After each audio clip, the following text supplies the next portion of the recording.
bienvenidos a Hoy Problemáticas y Noticias. La mínima de hoy será de 18 y la máxima de 20. El tema del cual vamos a hablar hoy es el aborto y su legalización en México. Trajimos a nuestra experta Renata Arias para que nos hable un poco del tema. Buenos días, Monterrey. Ok, Renata, para empezar me gustaría que nos pudieras dar una definición clave de qué es el aborto. Claro que sí. De acuerdo a la Real Academia Española, el aborto es definido como la intervención del embarazo por causas naturales o provocadas. Es un tema que ha sido históricamente controversial, ya que puede ser tomado de distintas perspectivas. Ok, perfecto. ¿Nos podrías hablar un poco más del aborto en México? Yo sé que en Colima, Baja California Sur, Tlaxcala, Yucatán y Michoacán solo se toman en consideración 6 causas para que el aborto no sea considerado un crimen. Entre ellos está el peligro de muerte para la madre, la violación, el embarazo a causa de alteraciones genéticas o daños de la salud, o que el embarazo sea por una inseminación no consentida o por razones económicas solamente en Michoacán. Estás en lo correcto. Han habido muchos cambios históricamente respecto al aborto en México. La tasa de mortalidad materna en México entre 1980 y 1984 fue de 94 muertes por 100,000 nacidos, 10 veces mayor que la de Estados Unidos. El aborto en la Ciudad de México se proclamó legal en 2007, siempre y cuando entre el rango de 12 semanas, sin importar la causa, solo por la voluntad de la mujer. Actualmente se busca una actualización en los lineamientos de la interrupción legal del embarazo para que funcione de mejor manera, pero para el resto de la República es diferente. En los últimos 10 años, según las cifras de la Organización de Grupo de Información y Reproducción Elegida, un total de 4,246 personas, hombres y mujeres, fueron denunciadas por interrupción de embarazos, lo que en promedio significa más de una acusación al día. Y en los últimos 3 años hubo 228 sentencias condenadas por interrumpir el embarazo, y en los últimos 5, 19 mujeres ingresaron en prisión. Todo esto, y también en Latinoamérica, Cuba, Uruguay, Guyana Francesa y Puerto Rico son los únicos países en los cuales el aborto es legal, sin importar el motivo por el cual se quiera realizar. Entonces, prácticamente estás a favor de la legalización del aborto en México, ¿no? Sí, de hecho, el aborto sí debería ser legal. Según la Comisión Nacional de Derechos Humanos, hay 3 derechos humanos que se relacionan con el tema. Toda persona tiene derecho a creer y pensar libremente según sus ideas y convicciones. Además, tenemos derechos sexuales y reproductivos. Las personas tenemos el derecho de decidir de manera libre e informada el número de hijos que deseamos tener y el espaciamiento de los mismos. Y también el derecho a la salud. El Estado otorgará servicios de salud a través de la Federación, estados y municipios de acuerdo a lo establecido en la ley. Es un derecho que todos deberíamos tener. Me comentabas que querías tocar 4 puntos importantes relacionados con la legalización del aborto, uno de ellos siendo la reducción de crímenes. En el camerino me comentaste que hubo un análisis realizado en Estados Unidos y se concluyó que de 1970 a 1990 la delincuencia se redujo drásticamente. John Donahue, un doctor de economía en Yale, quiso investigar más a fondo esta información. ¿Qué descubrió? Es verdad, él descubrió que los niños no deseados son más propensos a cometer delitos que los que sí fueron deseados. En el estudio se concluye que el aborto es responsable de la reducción del 50% de los delitos.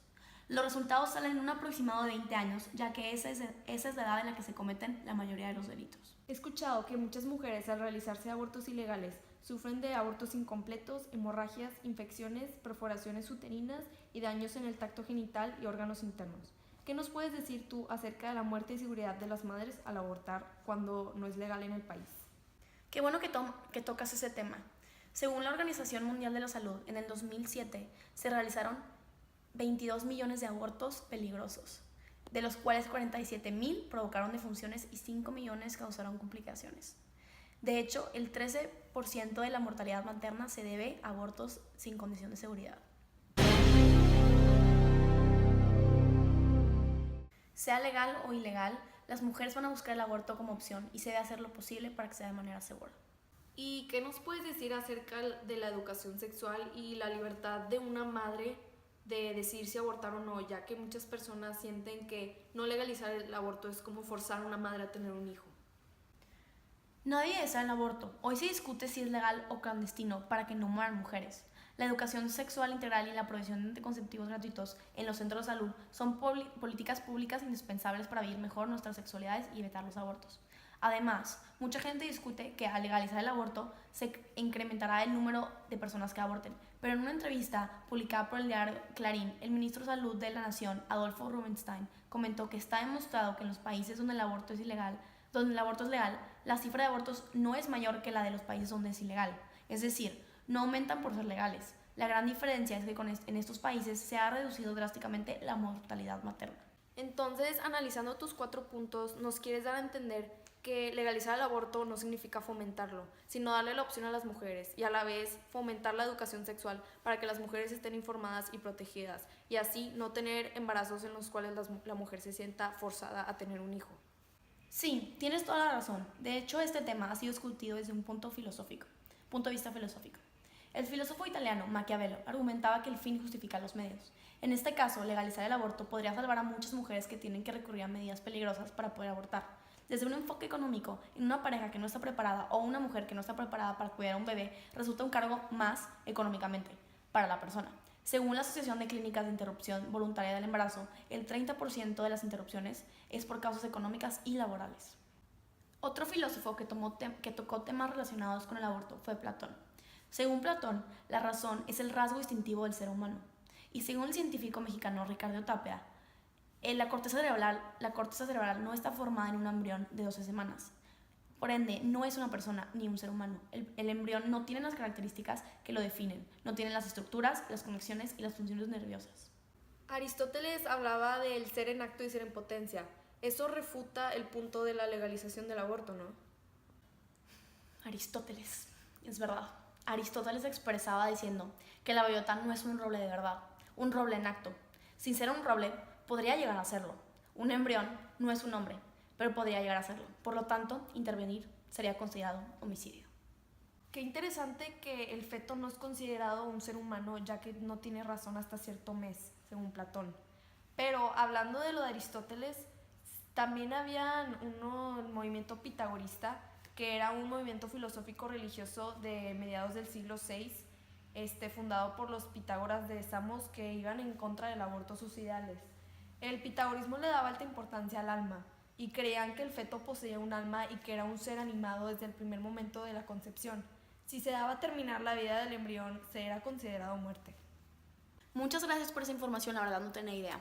Pero bueno, en conclusión me gustaría volver a tomar mi posición sobre la legalización del aborto en México, ya que después de esta larga plática pudimos encontrar muchos argumentos que apoyan mi manera de pensar, de que debería ser legalizado, ya que hay muchísimas muertes, muchísimos filósofos que lo apoyan y sería un fin que ayudaría a muchísima gente.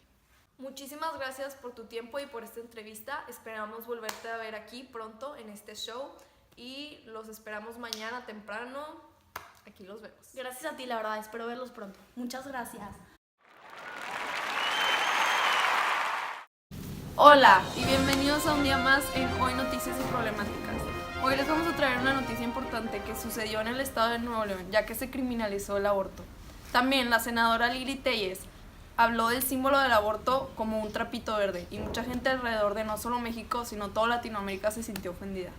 Curioso que lo mencionas, porque hay 2 filósofos que apoyan a las mujeres que marcharon por la legalización del aborto. Uno de ellos, Nietzsche, el nihilismo. Él dice que todos somos una bolita de voluntad de poder y todo aquello que nos limita a llegar a nuestro máximo potencial deberá ser eliminado. Por ende, si una mujer embarazada piensa que el bebé la limita a llegar a su máximo potencial, está en su decisión eliminarlo. O sea, se tiene que vaciar de todos sus valores, ¿no? Exacto, eso, porque eso la limitan. Y por otro lado, John Stuart Mill, un filósofo, él dicta que tener en sí la decisión es lo que genera el máximo placer. Entonces es como el objetivo, que tengas el mayor placer de tú poder decidir si abortar o no. Pues es como el ejemplo del feminismo, que le genera más placer a la mujer decidir si quiere trabajar o no. Eso es, por lo tanto, lo más correcto y lo que se debería hacer. Exacto. Bueno, gracias por acompañarnos en Hoy Problemáticas y Noticias. Los vemos mañana.